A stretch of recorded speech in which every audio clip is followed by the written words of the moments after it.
What if opera isn't dying, but being artificially kept alive? And what if that's either one of the most important cultural decisions we make or a massive waste of resources? My name is Lea.1. I'm a violinist, content creator, moderator, and climate ambassador from Germany, based in Germany.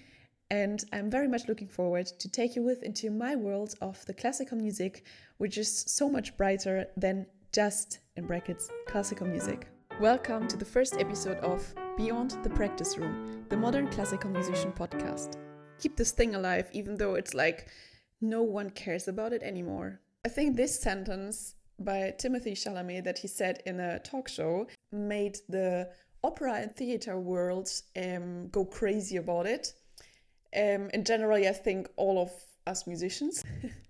I don't know anybody who didn't share anything about it or who didn't at least comment one post or shared something in a story. So it really made a tornado in the classical music world about the relevance of the art form, like of operas, of ballets, etc. I partly see where this sentence leads to or where it comes from. But before you start to hate me, let me explain.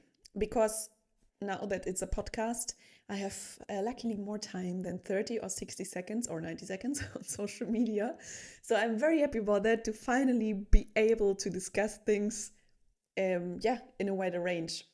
Because there are much more things to say to that, in my opinion, than just, he's wrong or he's right or whatever it is. So I want to start with the topic of cultural memory and identity. Because to understand how important actually culture is nowadays in the cultural business, I think we have to look far beyond some Timothy who is saying a sentence like that in a talk show. Opera and also classical music are part of a cultural heritage. It's like old architectures. I mean, nobody goes to Rome and questions why the old Colosseum is still standing there. So losing them, like opera, ballets, classical music, etc., would mean losing a historical language of emotions and storytelling, because they have been always a mirror of society in the times they have been written in. We also don't ask, should we keep Shakespeare alive? Why should music be different with that, or opera or ballet? And opera especially, but generally the high culture, how we call like classical music, theaters, ballets, operas, etc., it combines four different things: music, theater, literature, and visual design. It's one of the most complex art forms ever created. And I'm not saying that because I'm a classical musician myself and I want to do some advertisement for my business. It's a fundamental fact that doesn't come just from the music history, but also, for example, plays a big role in sociology. And of course, now you can argue about everything has to be accessible, because many people say operas, ballets, theaters, classical concerts, they are not really accessible for the majority of people. They are for a very special group of people that is basically a small group in the general society. In a way that, and maybe accessibility is not the right thing to say, maybe it's more, does everything has to be liked by the majority of people? Like, does techno music has to be liked by the majority of people just to have a reason to exist? And the same is for opera, ballets, etc. One doesn't have to be the most watched and the most consumed art form in order to have the allowance to exist. If we go back in history, opera and ballet go far more to the past than what we think. The first ballet and first operas were staged around the 16th century. Precisely, if one checks the history of opera, the opera Daphne in 1597 seems to be the first staged opera. It was written by Jacopo Peri and was one of the first public operas. So operas and ballets are around 450 years old. Let's dive deeper into now, like which kind of influence has art like opera, ballet, music on our life nowadays? Because I think if you're not a regular visitor of operas, ballets, then you might think, what I have to do with this art form, because it's basically not really part of my life. Or partly you're right, but there's much more behind that. So let's start with the basic of every opera, theater, etc. still existing. And that's music education. Because if there's no music education, we will not have a next generation of opera singers, of ballet dancers, of classical musicians, etc. Through research, it's proved that music education has a measurable effect on society. And I'm not talking about being capable of playing an instrument, singing, etc. I'm talking about all the effects beyond that. So music education shows an improvement of emotional intelligence and pro-social skills because children, and that's researched, there are a lot of statistics about that, show higher emotional intelligence and emotional regulation. And that leads to a significant decrease of aggressive behavior. So the statistics researched, and they figured out that when kids are having access to music education, play an instrument, etc., they have a much higher tolerance of frustration, and they can much more sort out their own emotions. And that means that music education for children and young adults has a direct connection to a decrease of violence in society. I don't know about you, but isn't it something actually we should support much more? Because in my opinion,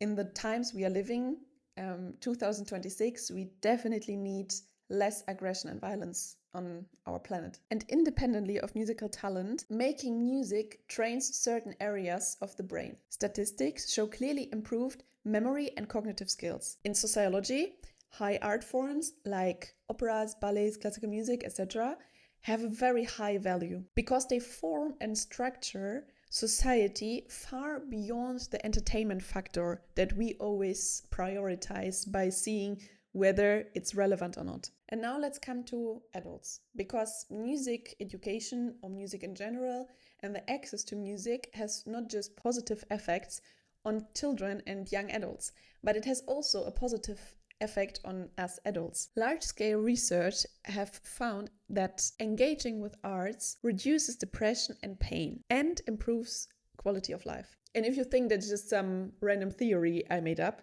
there are a lot of countries participating in a project called Museums on Prescription. It's a program where doctors, etc., prescribe art and cultural activities to their patients, mostly to those who have any kind of psychological struggling like depressions, etc. And this program is not new anymore at all. And that's why there are numbers that clearly shows an improvement of happiness and well-being and reducing loneliness and stress. And the same goes for classical music. It has been proven that consuming music, especially classical music, increase dopamine. It reduces cortisol in your body and even improves brain function. So even if you don't like operas, theaters, classical music, etc., societies with strong art ecosystems function potentially better. And now let's see where actually all the music we consume nowadays comes from.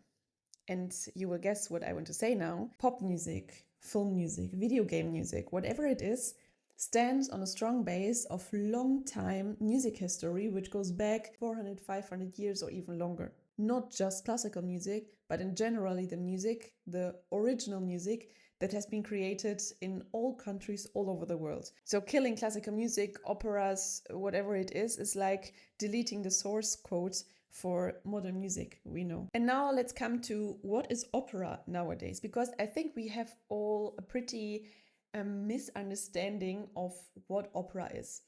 I was visiting the Berlin State Opera last year. They invited me because they brought on stage the opera Cassandra, which is like a new interpretation of this historical figure of Cassandra.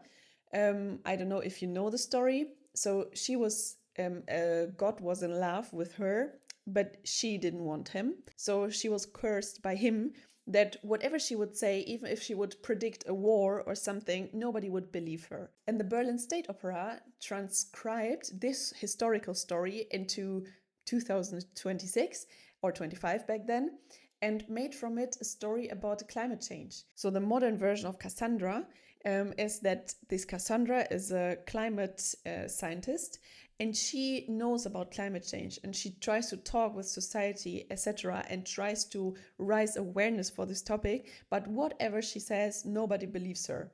And now you might think, I think I know this story because that's how it is with climate change. Yeah, true. That's why this opera was changed in a way that it fits to nowadays, because there are so many climate scientists, generally scientists, like 99.9% of the scientists agree on the fact of climate change. Just nobody wants to hear those facts, or if they listen to the facts, they deny it. They say, I think it's not true. And in that moment happens that we put opinion on the same level like science, and an opinion becomes as strong as scientific facts. But that is another topic for another podcast episode. So let's come back to what I actually wanted to say. That operas nowadays, they're not this old school art form that we think like every opera is in Italian and every opera is like 5-6 hours long. And I don't know, there's a love story or whatever it is. And what I want to say with this is that operas nowadays, they are existing in all kinds of language. They are existing with subtitles. So even if you go, for example, Berlin State Opera, that opera was in English and there were everywhere German subtitles. So you could read the text in your mother tongue if you were German, or listen to it in English.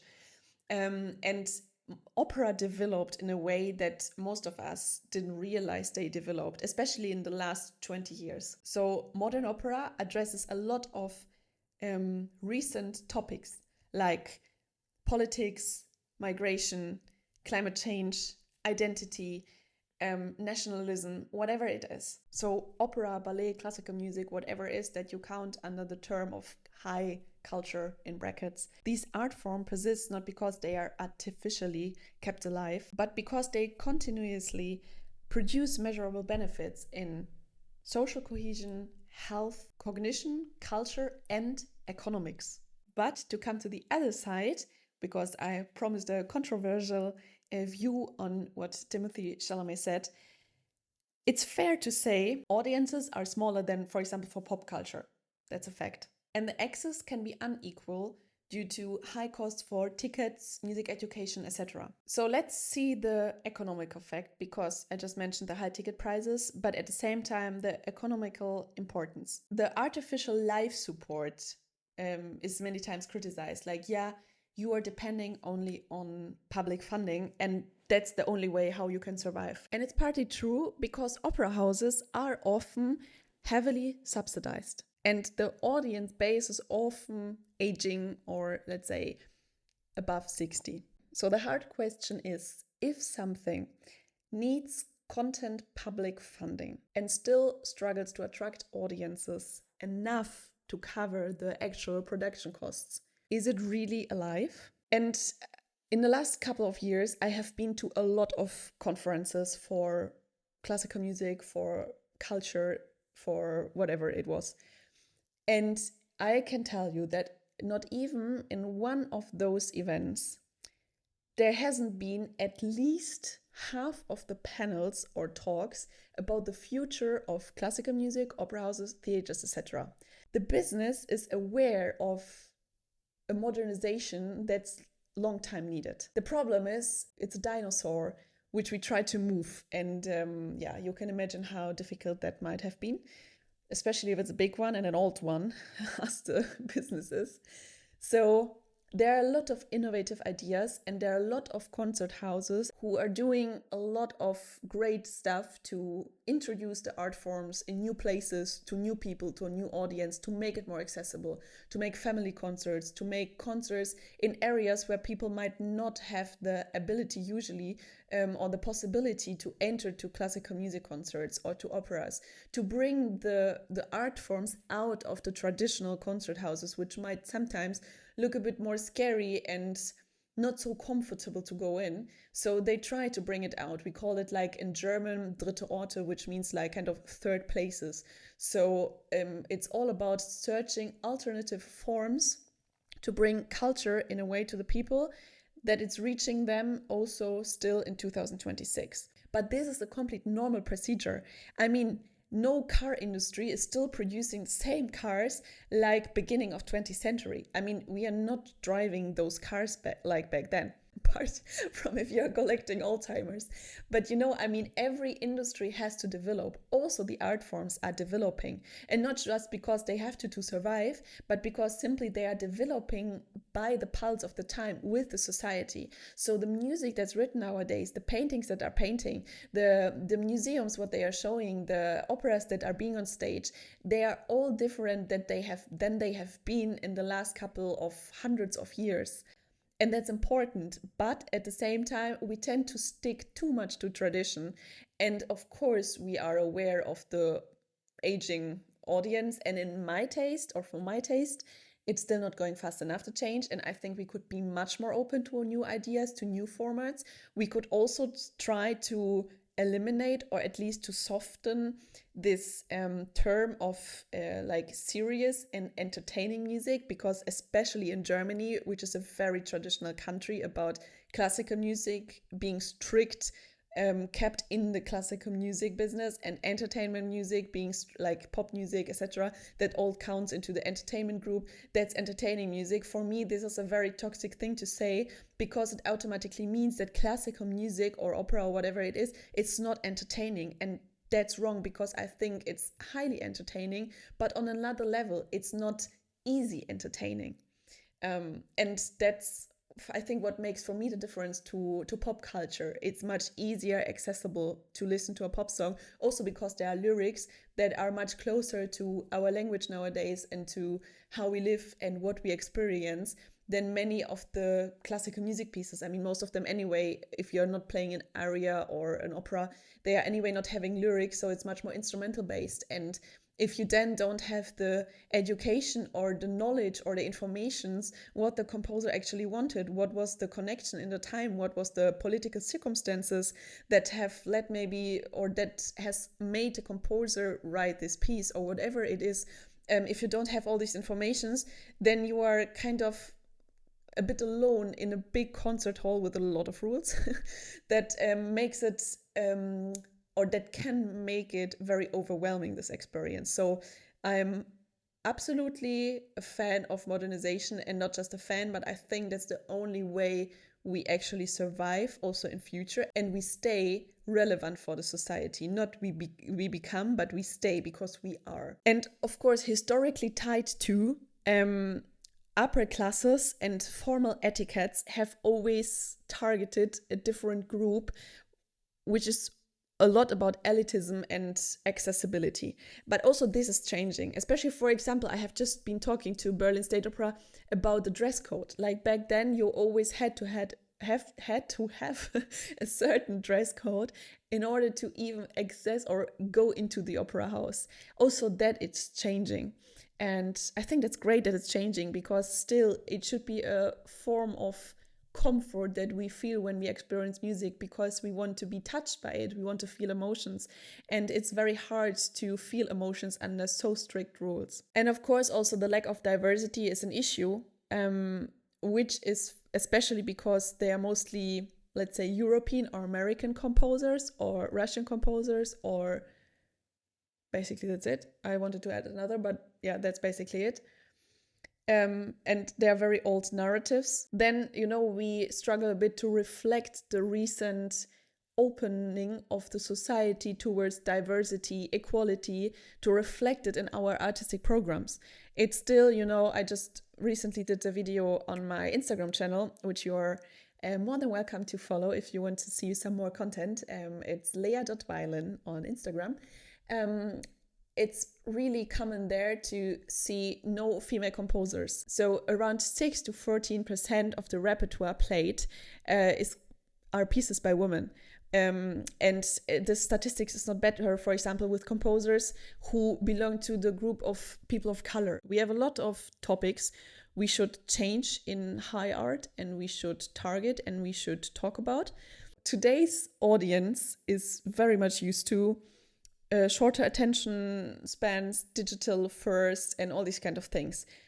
But classical music doesn't live from the digital experience. Classical music or operas, they live from you sitting in the opera house and feeling this piece of art that is being presented to you. So I think that our point of view on life and on what we expect from consume, it of course also changed our mindset of how we expect to consume classical music or operas.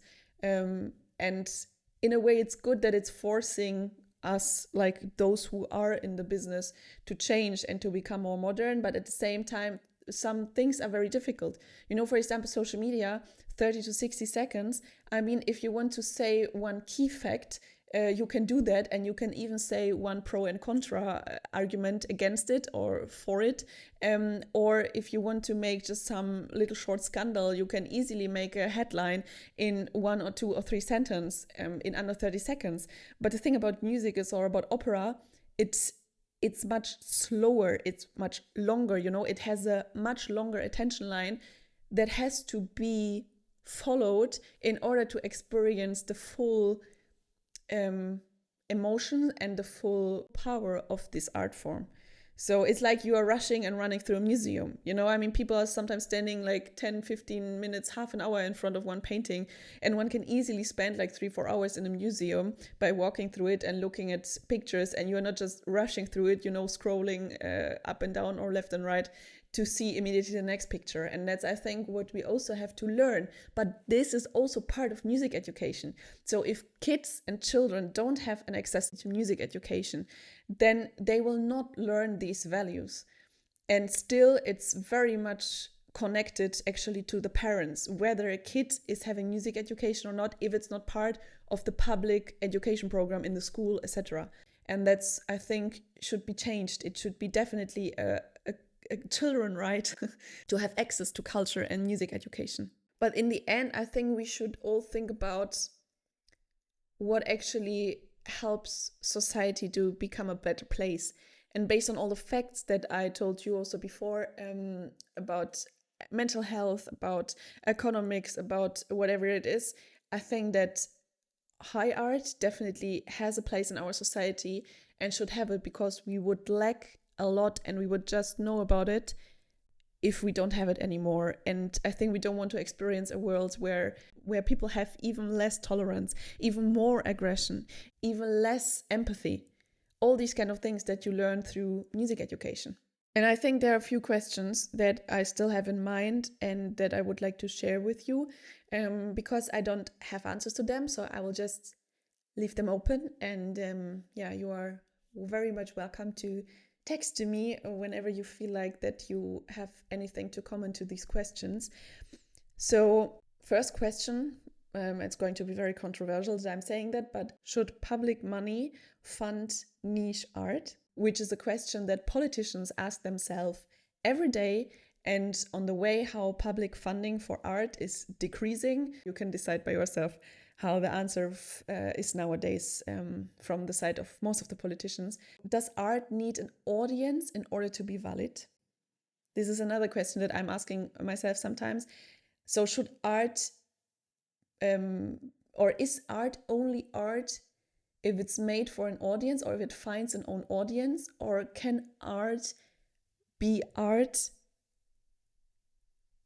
without being recognized as art by someone else? Okay, this is a bit confusing, but maybe you know what I mean. And last question, what decides or which culture survives? We have libraries, we have architecture, we have museums, we have operas, we have ballets, we have theaters, we have classical music, we have so much art. So who or what decides what culture survives? In case you like this format, follow this podcast wherever you're listening to it, or follow me on YouTube or Instagram or Facebook or TikTok, whatever it is. It's mostly lea.violin actually. So with that, I wish you a nice day wherever you are at the moment, whatever time it is right now. I hope to see you in my next episode, which is going to come in 2 weeks.